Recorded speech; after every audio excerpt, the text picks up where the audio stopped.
2024 বিধানসভা নিৰ্বাচনলৈ মাজত মাত্ৰ কেইটামান দিন আছে আৰু মই বৰ্তমান উপস্থিত আছো মৰিয়নি সমষ্টিৰ অন্তৰ্গত কঁঠালগুৰি চাহ বাগিচাত। আচলতে মৰিয়নি সমষ্টিৰ যদি ভোটাৰ সংখ্যালৈ চাওঁ, ইয়াত যিসকল চাহ শ্ৰমিক আছে, চাহ জনগোষ্ঠীৰ যিসকল লোক আছে, কিন্তু সেয়াও মৰিয়নি সমষ্টিয়ে এক নিৰ্ণায়ক ভূমিকা গ্ৰহণ কৰে। আৰু বিগত সময়ছোৱাত তেওঁলোকে যি আশা আকাংক্ষাৰে তেওঁলোকে নিজৰ ভোটাধিকাৰ সাব্যস্ত কৰিছিলে, সেই আশা তেওঁলোকৰ পূৰ্ণ হ'লনে বা সেয়া তেওঁলোকে পালেনে, বা এইবাৰ তেওঁলোকে নিৰ্বাচনত কি চিন্তা চৰ্চাৰে ভোটাধিকাৰ সাব্যস্ত কৰিব, আমি সেয়া জানিবলৈ বাগিচাৰ মাজত উপস্থিত হৈছোঁ। প্ৰথমে যাওঁ আপোনাৰ ওচৰলৈ। কি আশা কৰি যোৱাটো নিৰ্বাচনত ভোটদান দিছিলে আৰু আপোনালোকৰ আশা সম্পূৰ্ণ হ'লনে? আমাৰতো গেছো পোৱা নাই, ঘৰ পাবলৈ আছে সেইটোও পোৱা নাই, তাৰপিছত এতিয়া 5,000 টকা দিলে সেইকেইটাও পোৱা নাই। কি ক'ম আৰু, সেইকেইটা পাম বুলি আশা কৰি আছিলো আৰু পোৱা নাই। এইবাৰ আগন্তুক যি 2024 নিৰ্বাচন হ'ব, এই আপোনালোকে ভোট দিয়া আগত কি চিন্তা চৰ্চাৰে ভোট সাব্যস্ত কৰিব? আমি বস্তুকেইটা আশা কৰিয়ে দিছো আৰু যেতিয়া আমি এতিয়া যাকেই দিওঁ আৰু যি সহায় কৰিব তাকেই দিম আৰু কাক দিম। হয়, নিশ্চয়কৈ। আৰু আন এগৰাকী মহিলা আছে। বাইদেউ, আপুনি অকণ এইফালে চাব, আপোনাৰ লগতে কথা পাতো। বিগত সময়ছোৱাত যি নিৰ্বাচনত ভোটাধিকাৰ সাব্যস্ত কৰিছিল, আপোনালোকে ভাবেনে আপোনালোকৰ আশা পূৰ্ণ হ'ল বুলি? হ'ব, কেলে নহ'ব? এইটোৱেতো খুজি আছো মানুহটাক, দি আছে। কি পাইছো, চবকেইটা পায়ে আছো আৰু চাউলটো পাইছো আৰু আঁচনিটো পাইছো আৰু এতিয়া 5,000 টকাটো পাইছো আৰু গেছ পোৱা নাই আৰু ঘৰটো পোৱা নাই। মোৰ ঘৰৰ মানুহ নাই। এইবাৰ ভোট দিব আগতে কি চিন্তা চৰ্চাৰে ভোট দিব? যাকে দিম আৰু যোনে কৰি আছে আৰু চলাই আছে তাকেই দিম। হয়, নিশ্চয়কৈ। আমি পুনৰ আন এগৰাকী মহিলা ওচৰলৈ যাম। বাইদেউ, এই যোৱাটো নিৰ্বাচনত আপোনালোকে ভোটাধিকাৰ সাব্যস্ত কৰিলে, এইবাৰ কি চিন্তা চৰ্চা লৈ আপোনালোকে আগবাঢ়িছে? আমাৰ বিজেপি পাৰ্টি ক'লে যে বোলে 351 টকা পইচা ভৰিব বুলি কৈছে, আৰু এতিয়ালৈকে আমাক দিয়াই নাই। আৰু ঘৰকেইটা আমাৰ পোৱাই নাই, আৰু ৰেচনকেইটাও কোনে পোৱাই নাই। আমাৰ ল'ৰা ছোৱালীকেইটা আমি কেনেকৈ পুহিম বোলো? ল'ৰা ছোৱালীকেইটাকে 250 টকাৰ দৰমহা, আমি ইমান কষ্ট হৈ আছে। 351 টকা লাগেই আমাক, তেতিয়াহে ভোট পাব। আপোনালোকৰ হাজিৰা বৃদ্ধি কৰিলেহে এইবাৰ ভোট দিব? যিটো আমি বিচাৰিছো সেইটো পাব লাগে নহয়। চৰকাৰী আঁচনিবিলাক পাইছেনে? পাইছো, এইটো বেছি পোৱা নাই, চবকেইটা পোৱা নাই। এটা ঘৰৰ যোনে পাইছে মানে। হয়, নিশ্চয়কৈ।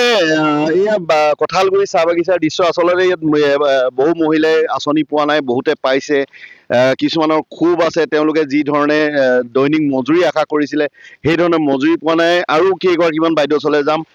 বাইদেউ, কি পাইছে, কি পোৱা নাই এইবাৰ? চাউলটো পাইছো আৰু অৰুণোদয় আঁচনিটো এই যোৱা বছৰলৈ পাইছো।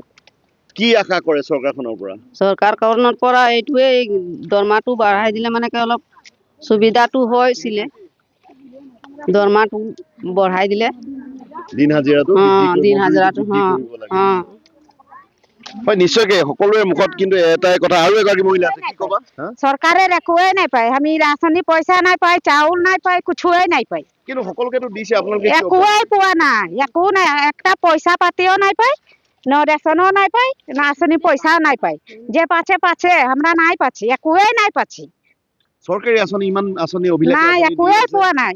বেলি ডকুমেন্টস দে, বেলি নাই পাই। এবারও 5,000 পয়সা ডকুমেন্টস দিলি, এবারও নাই ঢুকলো পয়সা।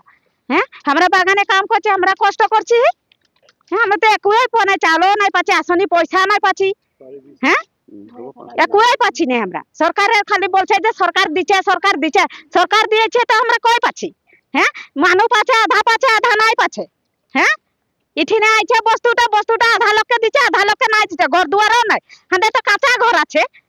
হ্যাঁ, পাকা ঘরও নাই তো। ইয়াতে এটা কথা কিন্তু আমি উল্লেখ কৰিব লাগিব যে চৰকাৰে যিসমূহ আঁচনি দিছে, আচলতে সেইসমূহ প্ৰকৃততে হিতাধিকাৰীসকলৰ হাতত পৰিছে নে, সেয়া কিন্তু এই শ্ৰমিকসকলৰ যি প্ৰশ্নৰ উত্তৰ যিসকল শ্ৰমিকসকলে কৈছে, তাৰ পৰা কিন্তু প্ৰশ্ন উত্থাপন হয়। আন এগৰাকী মহিলা আছে, কি পাইছে? বাইদেউ, মোৰতো একোৱেই নাই। মানে মোৰ ঘৰৰ মানুহটো এনেকুৱা বাঘ মাৰিছিলে, তেতিয়া দিম বুলি ক'লে চৰকাৰৰ ফালৰ পৰা একোৱেই নাপালো। মোৰ ঘৰৰ মানুহটো মই অকলে পাৰ্মিট কাম কৰো। আঁচনি পোৱা নাই একো? একো আঁচনি নাপাওঁ মই, একোৱেই নাই আমাৰ ঘৰত। নে চৰকাৰৰ পৰা ঘৰ পাইছো, নে চাউল পাওঁ, চাউলো নাপাওঁ। আমি কিনি কিনি কিমান খাওঁ, 40 টকা কেজি চাউল। এইবাৰ নিৰ্বাচনৰ আগতে আপোনালোকে ভোট দিওঁতে আপোনালোকে কি চিন্তা চৰ্চাৰে ভোট দিব? যোনে আমাক ভাল চাব তাকে দিম ভোট। বিজেপিটো এনেকুৱা কৰিছে যে যাৰ খাবলৈ পিবলৈ আছে তাক দিছে, আৰু আমি দুখীয়া মানুহক নিদিয়েই। তো কি কৰিম? দুখীয়াক যোনে চাব তাকে দিম ভোট আমি। হয়, ইয়াতে এটা কথা ক'ব লাগিব যে প্ৰকৃত আচলতে আঁচনিৰ প্ৰকৃত স্বৰূপখন কিন্তু এই বাগান অঞ্চলত আহি বাগান অঞ্চলত আমি যেতিয়া শ্ৰমিকসকলৰ মতামত লৈছিলোঁ তাত কিন্তু ওলাই পৰিছে। আচলতে যিসকলে আঁচনি পাইছে সেইসকলে আঁচনি পাই আছে। এনেদৰে দুখীয়া যিসকল চাহ শ্ৰমিক আছে তেওঁলোকে কিন্তু আঁচনিৰ নামত একো পোৱা নাই। আচলতে এই আঁচনিসমূহ মধ্যভোগী কোনোবাই সৰলুকি কৰিছে নেকি, সেইটো এটা ডাঙৰ প্ৰশ্ন উত্থাপন হৈছে এই মুহূৰ্তত। কিন্তু যিয়ে নহওক আগন্তুক যি বিধানসভা নিৰ্বাচন 2026ত হ'বলগীয়া কেইদিনমানৰ পাছতে যি বিধানসভা নিৰ্বাচন হ'ব তাত কিন্তু তেওঁলোকে উচিত প্ৰত্যুত্তৰ দিব বুলি আমাক জানিব দিছে।